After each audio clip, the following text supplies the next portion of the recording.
be polite, be friendly, be helpful to anybody you possibly can. Again, the value that puts out there, and the what comes back to you in return. And don't get me wrong, you can't be doing it to get anything in return. No. Right? Now, if you smile at somebody and they smile back, that's a nice thing to get in return. Yeah. We're not talking about trying to help people, though, so you can monetize. We're talking about trying to help people, because the more people that you help, somewhere, somehow, you will be helped. Yeah, it will come back to you. We always need people. I mean, you think about anything we do in life, right? If you sat there and said, David, I'm going to go live in my cave, be that in some northern retreat somewhere in the bush, be that in a cave in your basement, and you said, I am isolating myself from the world. Well, you still got to worry about how you're going to get food and how you're going to get maybe fuel or electricity. And the reality is, at some point, yes, you could say, well, I'm going to make a fire. Fine. And there are people that are able to live off the grid, but let's go there and say, but you're trying to grow a business. Bottom line, you need people.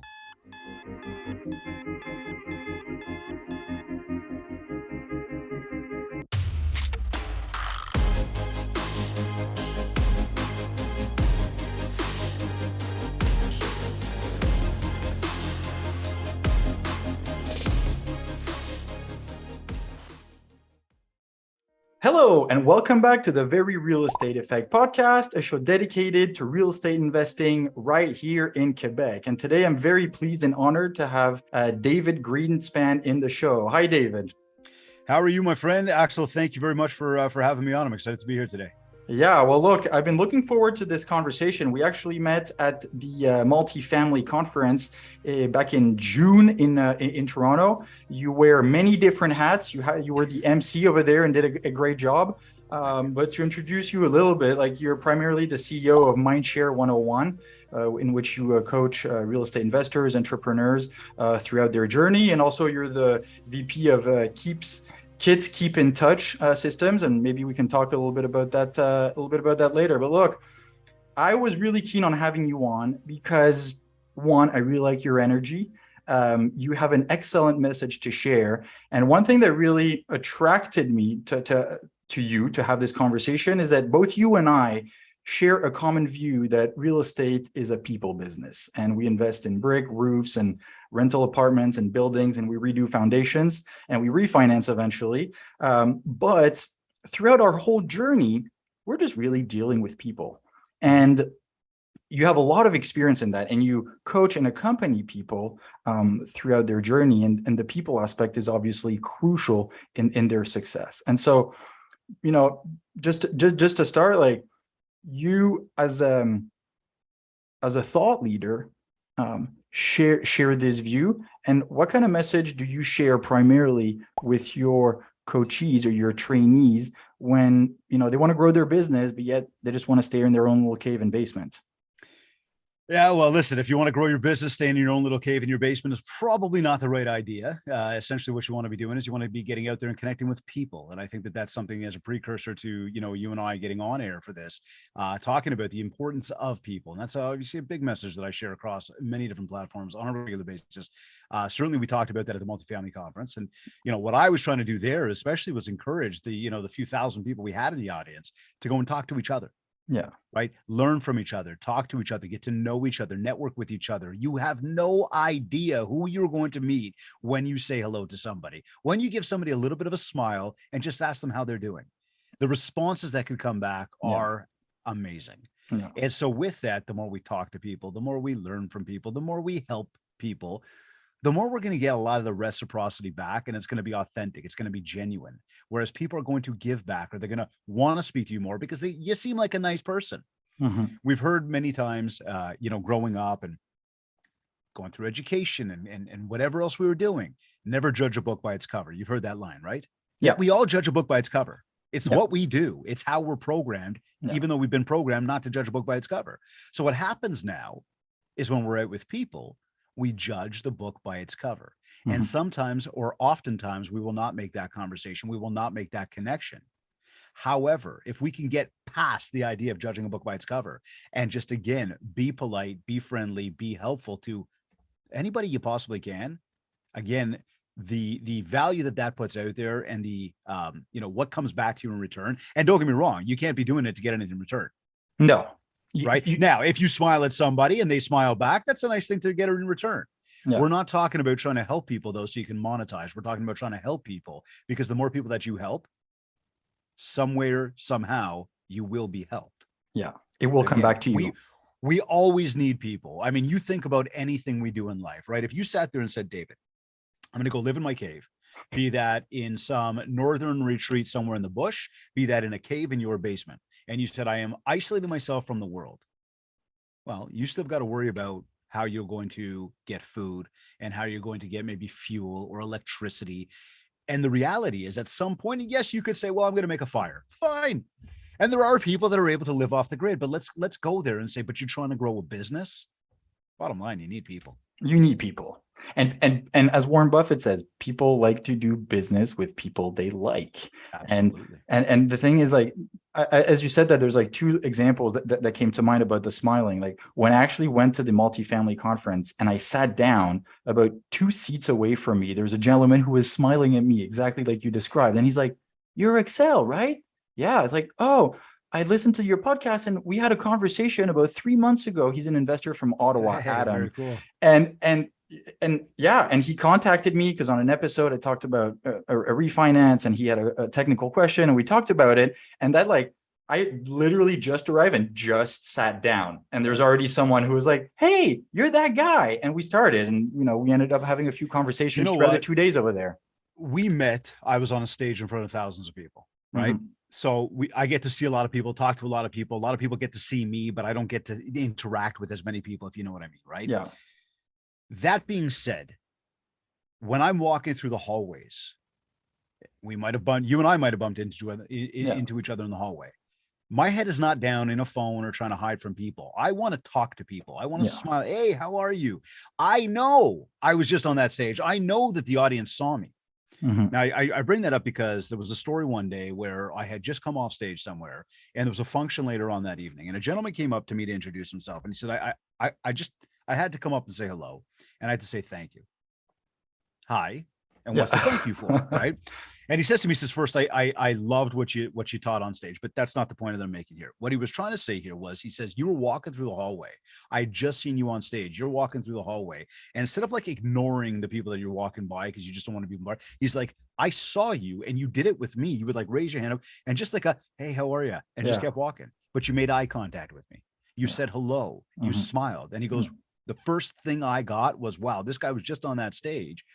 Yet he's so down to earth. He goes, the next thing I got was I had to come up to you right now and say hello. And I knew that I could come up and say hello. Mm-hmm. Now think about that. Mm-hmm. Any one of us, and for everybody tuned in right now, any one of us, whatever it is we're doing, whatever level of success you've achieved, whatever you're doing to grow your business, we need people. The more you talk to people, the more opportunities you will create with people. Mm-hmm. It's that simple. Yeah, it's that simple. And it's amazing how much, as you said, just a smile, or hey, like, oh, can I help you with something, or do some, do you need a hand with that? And how far it can go in creating conversations. And there's so many examples of this. So I ended up meeting like a huge landlord in my neighborhood, because he was walking his dog. He was passing in front of my house when I was taking the stroller out, and he looked at my son and I looked at his dog, and we just started chatting, and like, hey, let's go for a walk. We walked for an hour around the neighborhood. He owns tons of buildings here. And I was like, how did I meet this guy? Just because, like, when he opened the door, he looked at me and I looked at him and we said hi. That was it. I've got a client of mine who he's been following the program, right? He's been following the program about, the marketing and everything that he's got to do to build up his business. Again, I won't get into like crazy detail with that right now, but following the program. And said to me, this was a few months back now, but he said to me, like, Dave, I just landed this new client. I said, where did he come from? He says, well, he's a guy that's been on my contact list. I said, how did he get on your contact list? And again, it circled back to, he goes, well, I go to the gym, I work out, and I've been bumping into this guy every so often. So it's like, you see the regulars there and you say hi. He says, I do all the things that we've been working on. And again, through our coaching program, right? He goes, I've been doing all the things we've been working on. I said, and how long has he been on the list? He says, a couple of years. He says, but like, I see him pretty regularly. I said, so what happened? He says, well, he comes up to me yesterday. And this was like back when he told me the story. Comes up to me and he says, he needs to talk to me. So we sat down, we had a coffee after workout. And the guy presented him with an offer for a vacant piece of land worth $26 million already, with 175 proposed units that have been signed off for building. Wow. Now you think about being the realtor in the middle of that deal. Yeah. On one end, you get to sell the actual land, you get the commission there. On the other end, there's already 175 units that are proposed to be able to put there, and there's permits. Mm-hmm. So now there's more money to be made after the fact. And why? How did he get that deal? Because he just saw him at the gym and he was nice. Just be nice to people. Yeah, it's right? that simple sometimes. My son plays baseball competitively. We were in our sort of like, the regional tournaments, let's say the finals. Anyhow, long story short on that, the next day we're at a store buying hockey gear because he happens to also play rep hockey. Well, I see a whole bunch of kids that are still in baseball uniforms walking into the hockey store to get their hockey stuff. Now, we were just playing baseball. I recognize these teams. Yeah. What did I do? I don't know the people, but I walked up to the people. Yeah, I started chatting. Hello, hey, you guys are part of the ABC team. How'd you guys do this morning? Oh, we did this. Yeah, we're the such and such. Oh yeah, I remember you guys. We played you this like yesterday or last week or whatever it is.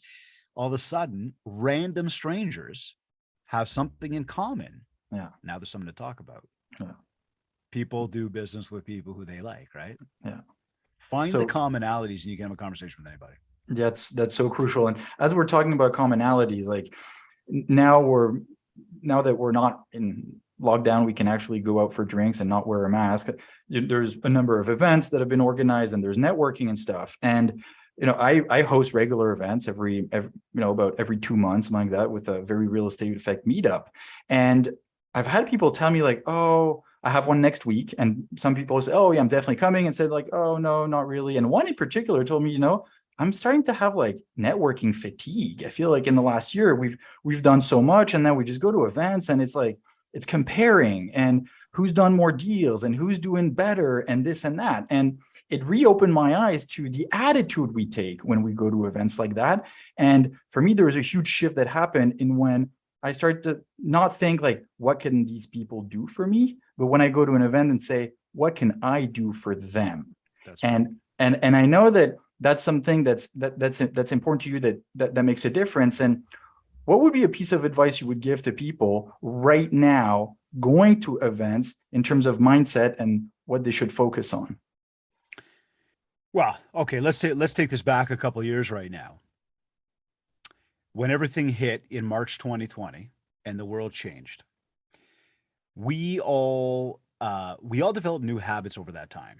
Mm-hmm. And habits take time to develop, and habits take time to change. They take time to build on. And there's, habits are very difficult things to move off from. Now, there's good habits and there's bad habits.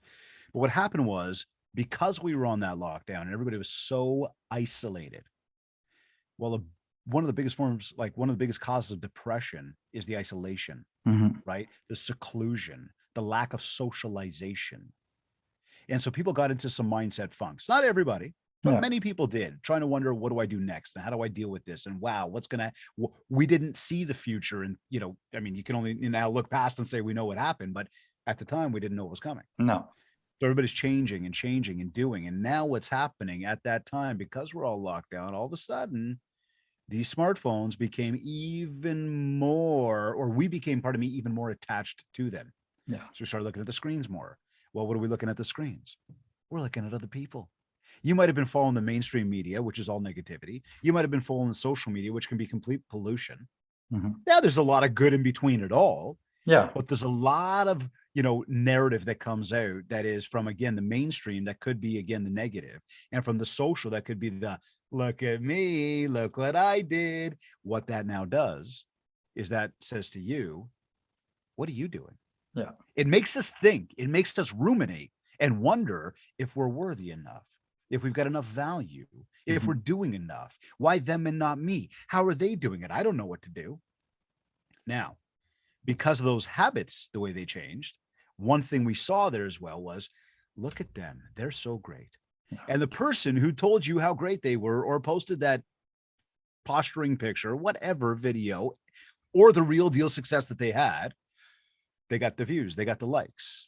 All of a sudden, they got a little bit of notoriety. All of a sudden, their ego got a little bit bigger, and all of a sudden bigger and bigger and bigger. And now they walk into the networking events back in person and a little bit years later, look at me. Yeah. That's who I am. Who are you? I'm better than you are. And unfortunately, society has that ego in general. Everybody feels they're better. Everybody feels they're entitled. Everybody feels me, not you. But why? Why? I'll tell you, I think the social media is a big part of that. A very huge part of Absolutely. that.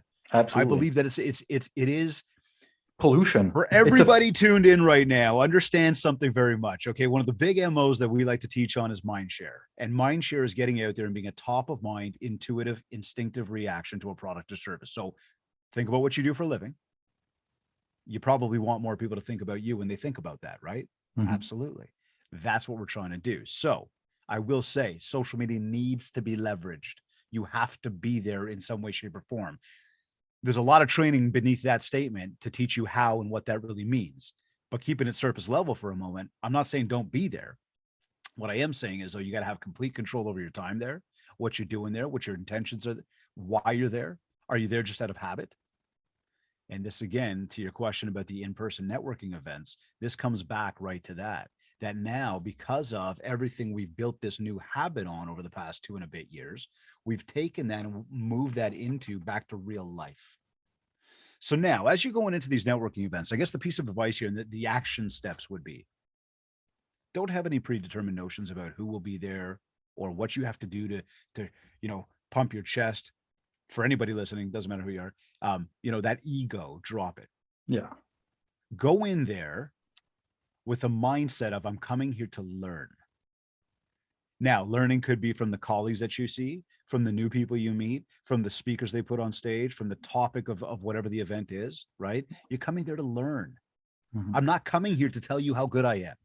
I'm not coming here to be all over social media and go, look at me, I'm here. I'm coming here to learn. And if you do that, look, if you really want to, you can keep your blinders on, your headphones on, go in there, do what you got to do and get out. Yeah. You could go in there and do that and then go to the networking party later on and schmooze. You could be the person who comes in and yes, you do talk to all 100 people that you see there, but you still sit down and you focus. And I'll tell you now, the person that will always win this game is the person that comes in there focused on what they want to achieve, is inclusive of everybody that is there. Yeah. They become the leader. Yeah. Because not only do they know people and they're nice to people, but look, they're actually learning. And now that person is able to win. Yeah. Right. So again, have a mindset of that. And you talked about a leader, and it makes me think of the connector. And as I host certain events, when I go to others, I realize that instinctively I act in the same way. And because I'm the host, people often want to come and talk to me. They want to introduce themselves and so on. And then let's say I'm talking to a couple and I see another person in the back who's kind of like listening, but kind of by themselves. I'm like, hey, join us. Come on in. Like, hey, these two are telling me about this. We're talking about that. Like, is that something you're familiar with and stuff? And to be as inclusive as possible. And one thing that I've started to do that actually gives me like tremendous pleasure at my events or others is to, obviously I try to talk to as many people as possible, but then after a certain time, I kind of switch my focus to, hey, you said you're a mortgage broker and I just spoke to him and he's looking for financing. Let me just introduce you to, hey, maybe, you just told me about your refinance situation.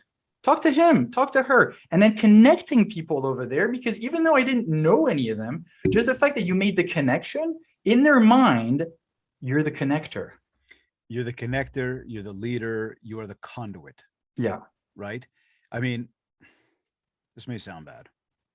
Most people are sheeple. Are sheeps? They follow sheeple. Sheeple. Well, they're not sheep, they're people, but they're sheeple. I love it. They follow what other people do. Yeah. When you are a leader, and it doesn't mean you got to jump up on the big box and rally everybody around you. It just means be polite, be nice, show people, the good, show people the positive. Again, be inclusive. That's a leader. Yeah. And the more you do that, the more people will rally around you, because now what you become as well to them is not only the conduit. I'll use an analogy here. You become the campfire. Exactly. Everybody likes a campfire. It's warm, it's cozy, it's a nice place to sit down and relax. You can huddle around it. I mean, for many, many, many years, like, the folks that lived off of campfires, that was like their life. Yeah. Well, take that back to here now. If you can be the campfire, you are the warm, cozy place, comfortable place, secure place that people want to be. Yeah. Yeah. The campfire is a very, very good analogy. in terms of creating this warm place where people want to huddle around and it's warm. And what I like about it too is that around the campfire, you can just stare at the fire for 5 or 10 minutes and not talk, and it's okay. It's okay. Yeah. We're in a good, comfortable place. That's my place. Because the minute I leave that place, I go, I'm out into the big open waters right now by myself. And all of a sudden, what do? We get a little quieter. We hang our heads, and then we walk through hallways doing this because you know, to avoid eye contact with everyone. Right. Yeah, no, it's terrible. It's terrible. Don't do that. No, and we need people. We need people. We definitely need people. And sometimes and I'll kind of take it on a different tangent. And you know, we all know right now the how difficult it is to get contractors and to get some trades. And for us, like, it's still been working pretty well. And someone asked me, well, how do you do it? I'm like, I just treat them well. Like, when they do the job and the job is done, I pay their invoice within like days, if it's not instantly. I don't wait 30 days or 60 days for $600 like plumbing invoice. Like, the guy came, he did the work, you're happy with it, pay him now. And you ensure that when you call him back, he will pick up the phone and he will put you at the top of the list because he knows that he's going to come do the job and he'll be paid that week.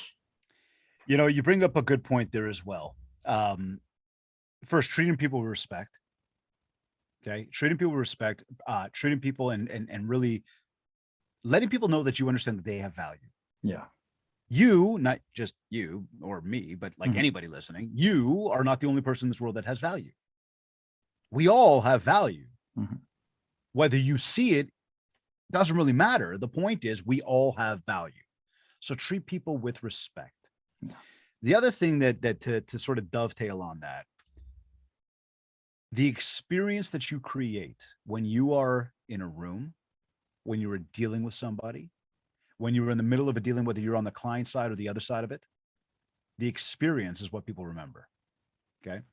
So for example, you could come to buy something and things go a little bit off, but I'm there. I take care of you. I make sure it's all good. And at the end of the day, you got what you wanted. There was a few bumps in the road, but at the end of the day, you walked away going, you know what? Like that guy, wish it was a little smoother, but like really like that guy, it was out of his control. Like, and he really did what he could to take care of it. And look, we could all relate that back to like hotel stays, vacations, plane rides, like restaurants. Put yourself right now, close your eyes and pretend you're sitting on a plane right now and you had a bad experience with something. And the stewardess comes up, or stewardess, whatever, comes up and says to you, like, takes care of you. Yeah. As opposed to making you feel like you really don't matter. At the end of the day, you'll probably get back on a plane from that brand again. Right. The same thing with a hotel stay. Again, anything, a restaurant. As long as the person at the end of the day makes the experience positive, there's a good chance, it's not 100%, but there's a good chance you'll come back. There's a good chance you'll tell other people. Now, again, let's go back to judging a book by its cover. You don't know what you don't know. So for every single person you meet, if the experience, whether it's a business dealing or just an interaction, if the experience is a positive one, those people know other people. Guess what they're going to do?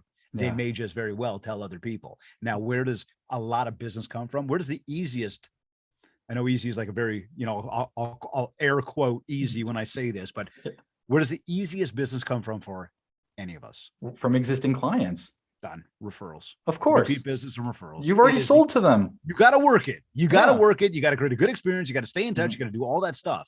But that's where it comes from. It's easy. It costs you so little. And as you said, it's the experience, and it reminds me, like, you know, right now the economic environment has changed a little bit. And I was talking with a friend this weekend. He's like, oh, on a big project, big piece of land, big development. He's got some investors in there. They're going to have to put the project on hold a little bit. And he's like, yeah, and I'm kind of dreading a conversation with my investor and stuff. And I looked at him like, you haven't called them yet? First thing you have to do, be proactive, like, and call them, be like, hey man, it's going to be a tough conversation. I have some bad news, but we got to talk about this. Be proactive, because he's going to understand. It's not what happens. It's what you do about it. It's how you address it. Otherwise, you're going to break the trust. That's grab the bull by the horns, right? You only have one opportunity to say to somebody, sorry. That's it. So instead, do everything you possibly can to not even have to get there. It's not that sometimes it won't happen, but you got one opportunity. So do the best you possibly can with the experience. And again, always think to yourself, if you're the one that's being hired, you may not think it matters, but you really got to take yourself out of your shoes and put yourself in theirs and see, do they think it matters? Because if they think it matters right now, in order to develop a good experience for them, I got to make sure I think it matters as well.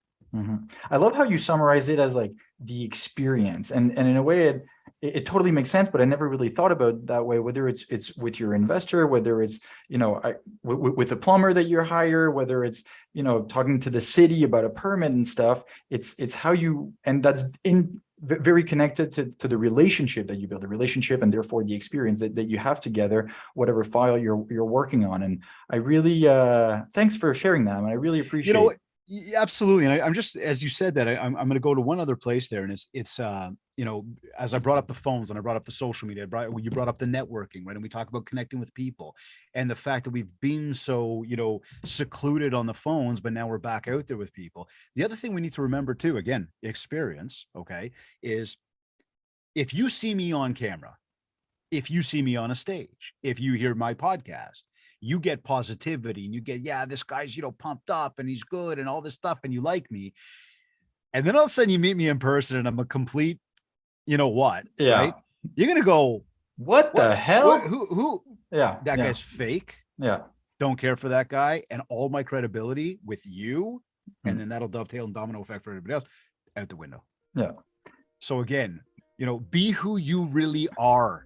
Yeah. Whoever that is, be you. This way, when people meet you, the experience will be real. Oh man. This is a fabulous note actually to take us to the end. That was like perfect. Just be you and the experience will be so much more genuine. Yeah. So in case anyone wants to follow up, ask questions, what's the best way to get in touch with you? Absolutely. Thank you for asking. And again, a big thank you for having me on the show today. If anybody does want to connect, I encourage you to visit a few different places. First, let's connect on Instagram for sure. Please connect with me, David Greenspan 101. Send me, obviously follow on Instagram and send me a DM, say what's up. Pretty good about those things. I mean, you can tell who the legit ones are versus the non-legit ones. Yeah. But say what's up. Absolutely. I do respond to stuff. You can also go to the website, MindShare101.com. On that website, there's a ton of information about what we do, how we help people, from the coaching, the consulting, to the keynoting, the trainings that we offer. We've got a lot of different, on-demand courses people can buy. There is a free giveaway that I'd love to offer to everybody. It's called the Ultimate Marketing Bundle. So if you are looking to, take your marketing to the next level, if you're looking to build MindShare, which we say MindShare equals market share, I encourage you to go download that. It's right there on the homepage, mindshare101.com. It's called the Ultimate Marketing Bundle, free download. My gift to everybody here. Axel, once again, a big thank you for having me on the show today. Oh, look, it's been a real pleasure. Right? And this, in a way, was like a slightly different episode because we didn't really talk about real estate. We just talked about mindset, and there is so much that can be said about it. So maybe you should come back in a couple of months. Love to be back. Sounds good.